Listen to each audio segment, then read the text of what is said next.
How to personalize the lock screens on your iPhone. Hey guys, welcome back to the channel.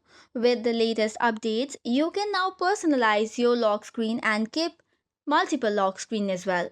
So for this, head over to your lock screen and long press it, or just swipe down from the center of your home screen. Now long press the screen and you will see multiple wallpapers and lock screens. Choose the lock screen that you want, or you can just tap on plus icon and select the lock screen. You can additionally customize your lock screen as well. For this, tap on the add button which is on the top right corner. Once that is done, swipe or scroll from the bottom and tap on customize home screen.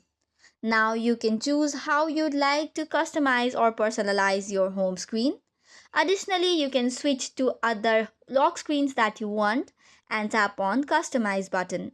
So this way you can customize different types of lock screen by tapping on the customize button and get the lock screen of your choice. So that is all for today's video. For more such contents, do not forget to hit the like and subscribe button. Thank you and keep watching.